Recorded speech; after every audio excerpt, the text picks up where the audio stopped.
Hello, beautiful humans. This is Alicia from Ethical Wellness Programs, and you are listening to the Heal in Motherhood podcast, the show that combines the science of the mind-body connection and trauma research, along with spiritual teachings and practical tools to help women heal their lives from the inside out and reclaim their inner goddess, while showing up as the person, parent, and partner they came here to be. If you like what you hear on today's show, please don't forget to leave us a review on the iTunes podcast app so that we can grow our community and impact as many women's lives as possible. Hello and welcome, beautiful humans. I'm excited and a little bit nervous about sharing this podcast with you today because I'm going to be leaning into my story and sharing some of my darker moments with you. So I ask you to please come to this episode with an open heart and an open mind for this special episode that I'm sharing with you today. So thank you for choosing to share your time with me, and today we're going to be exploring what is motherhood coaching and why I decided to become a motherhood coach and an emotional wellness expert, and also what is coaching and why would you need a coach. So let's start with how and why I became an emotional wellness expert. So for me, growing up, I didn't feel safe to express my emotions. I was a very withdrawn child and I wasn't taught about emotional wellness or how to process emotions. And the message I got growing up, and I think a lot of people have received because it's so prevalent in our society and it's actually celebrated, is to be strong and to keep it all together. So I feel like we're all given this message that it's not safe for us to feel our feelings, even if it's not on a conscious level. I definitely feel on a subconscious level, this is a message that we are receiving and that we are now sending to our children as well. And I think we're given this message that as well, it's just hormonal women who get emotional and we should just ignore them because they're crazy, or it's not okay to express what you feel because no one likes an angry girl or no one likes a crybaby. So overall, we get this message that it's not okay for us to feel our feelings. So growing up, I found it very difficult to express myself and talk about things that were on my heart. And later on in life, this translated into physical illness and lack of deeper connections in relationships. So after I had my second child, I had a lot of health issues. I had 3 years worth of chronic leg pain, digestive issues, and stubborn weight gain. And even though I was a nutritionist and a yoga teacher, and I knew how to count calories and eat healthy and do all the right things, my health wasn't getting any better. And this led me to finding one of my mentors, Jake. He taught me all about German New Medicine, which is basically the science of the mind-body connection. Through his teachings, I learned that emotional vents can get stuck in the body and manifest into physical illness. Now, at first I thought, this sounds a little bit out there and it sounds a bit woo-woo. I found that it's really not, and 40 years ago it might have seemed that way, but now scientific studies are starting to catch up with what Eastern medicine has known for years.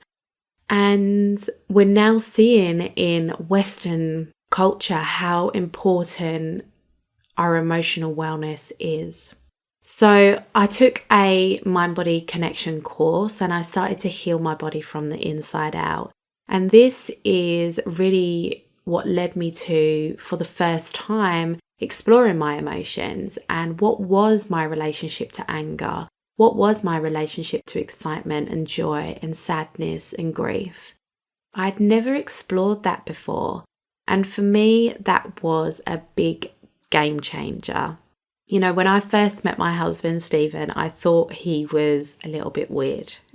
He always got really excited about little things in life. And I love that about him, but I also found it a bit strange. I didn't understand it. And through exploring my relationship to my emotions, I learned that I had switched off excitement in my life. I realized that I'd become so fearful of becoming excited about things that I'd learned to numb my excitement. And as I dug a little bit deeper into why I found excitement so uncomfortable, I learned that because I had a very uncertain childhood, which meant plans often changed at the drop of a hat, I had stopped becoming excited about things. I was afraid that things probably wouldn't happen. So to avoid the disappointment, I stopped becoming excited about them altogether. And really what I found is that I'd started doing this. It was a safety mechanism. It was a way to keep myself safe from disappointment. So learning about my emotional health helped me to understand myself and my actions on a deeper level.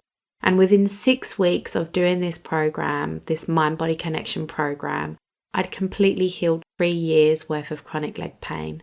I'd started to heal my gut, which took a bit longer, and the stubborn weight that I was carrying, it started to drop off. And this was because I was starting to process all that stuck emotional energy. So many of us hold emotional events in the body and we don't actually realize it. And our body's way of telling us is through dis-ease in the body, discomfort within the cells. So I was really excited about my results and I took a real deep dive into healing.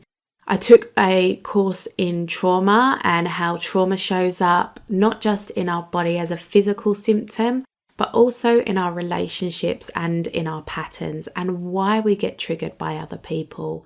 I started to explore generational trauma and childhood trauma and how our ancestors' emotional pain gets passed down through us.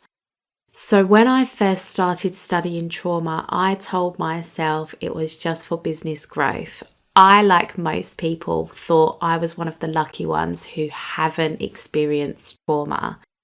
Even though I grew up as a young carer, looking after a sick parent from the age of 8, and my dad left the family home when I was young, I told myself that wasn't traumatic.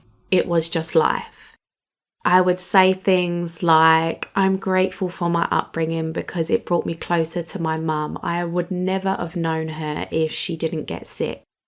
And before my mum came ill at the age of 28, she was one of those busy mums, always on the go, running marathons, going to uni, teaching gym class, being here, being there. And that was what our life was like. Before my mum became unwell, I was a competitive gymnast. So my life was school and gym most days for me. So when my mum got ill, it was a chance to slow down. So the story I had adopted about mum getting sick and it bringing us closer together was true on some level. But it was also true that I felt like I had had my childhood taken away from me and that I felt abandoned when my dad left the family home. Through my studies, I learned that I had experienced trauma in my childhood. But I also learned that we all experience trauma to some degree. Trauma is a spectrum. We have everyday trauma, or what some people call little t trauma, like being bullied at summer camp or being shouted at by a loved one. And then we have big T trauma, like being in a car accident or going to war. These things are all trauma and they are all processed in the same way inside the body.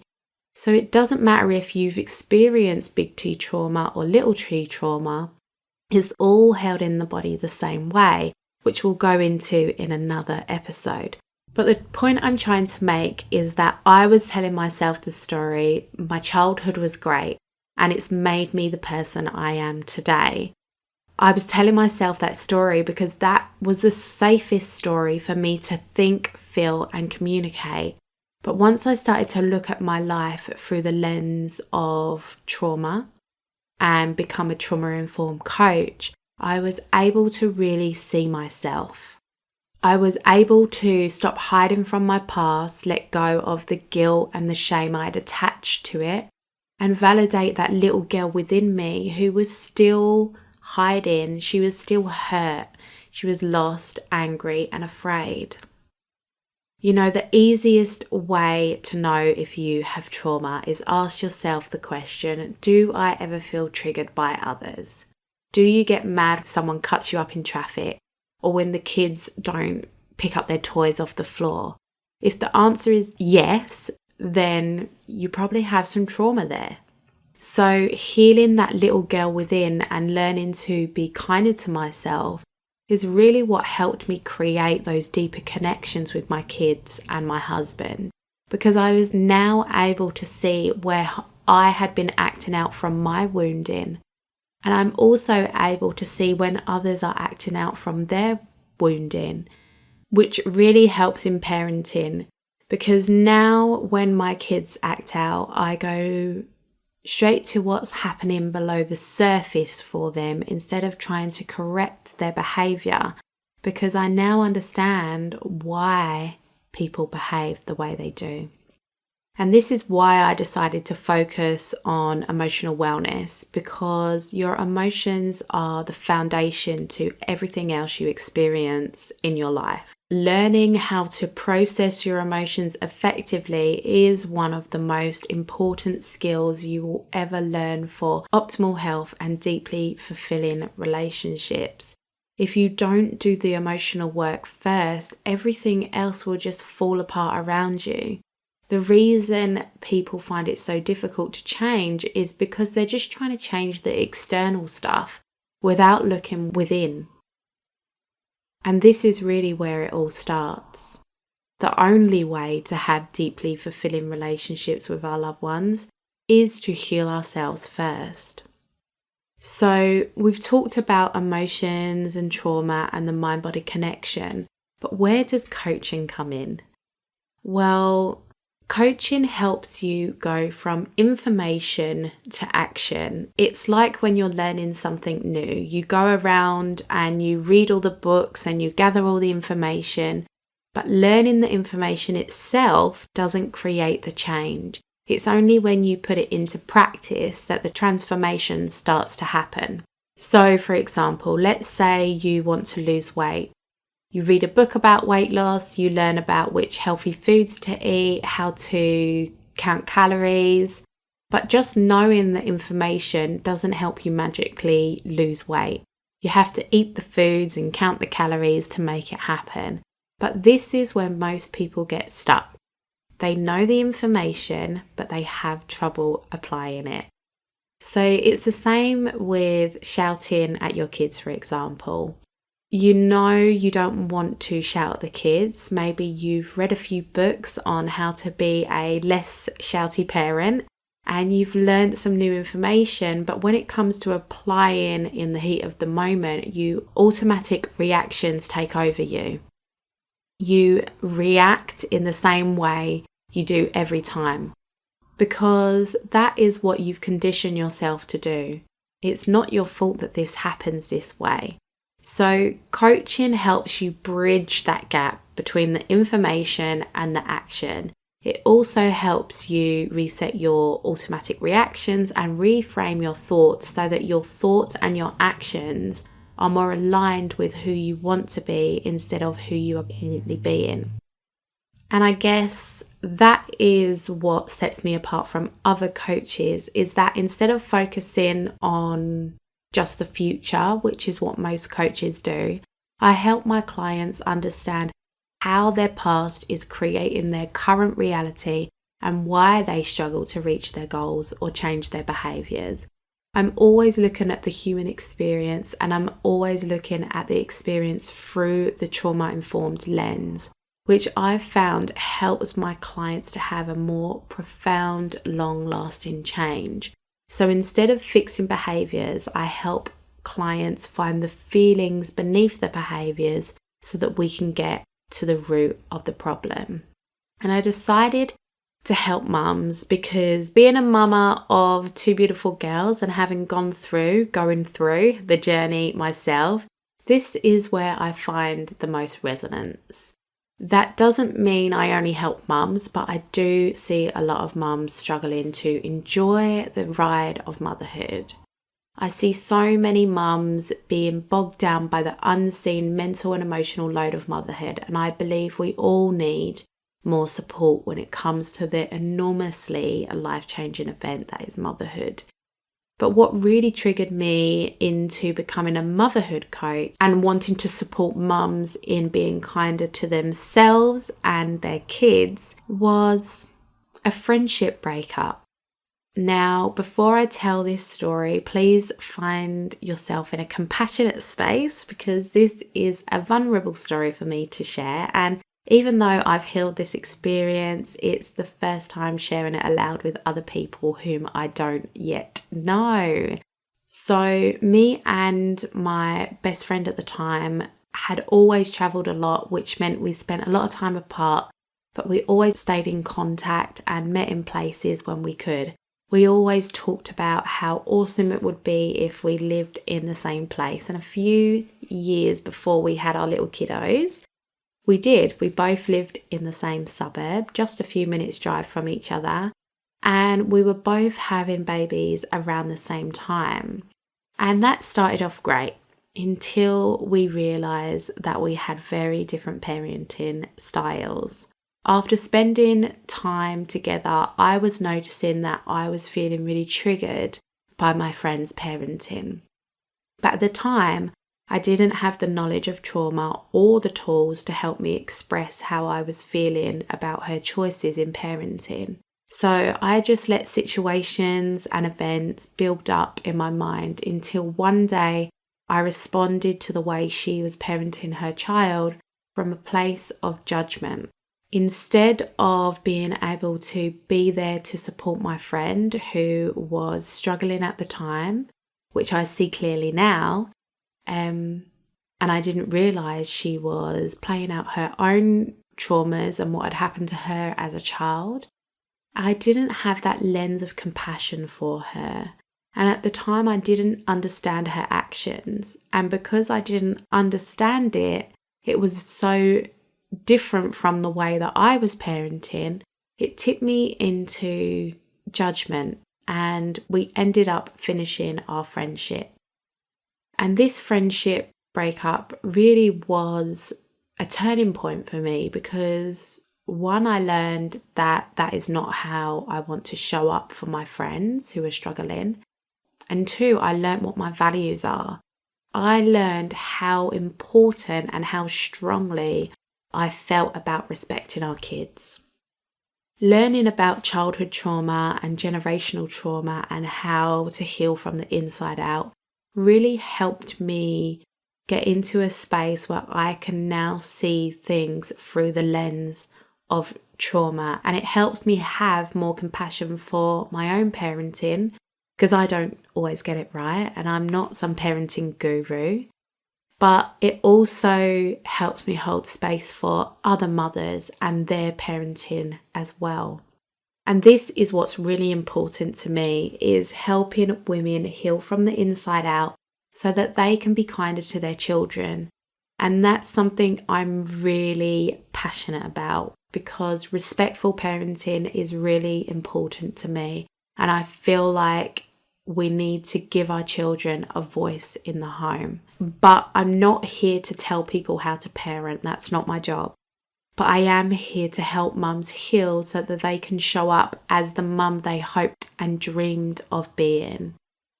Because I'm pretty sure no mum came to the motherhood journey saying, I'm going to be an angry mum and I'm always going to be shouting at my children and it's going to be the most enjoyable experience of my life.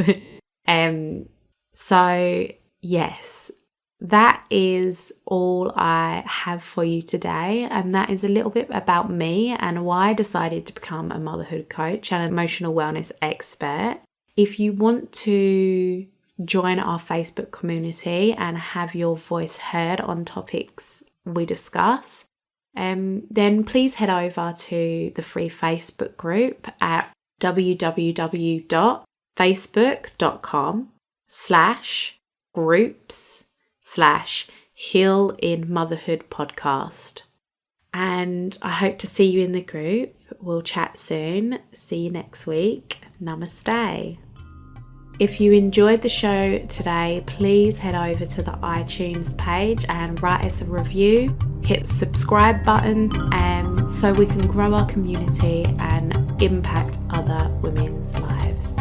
Thank you for your time. Namaste.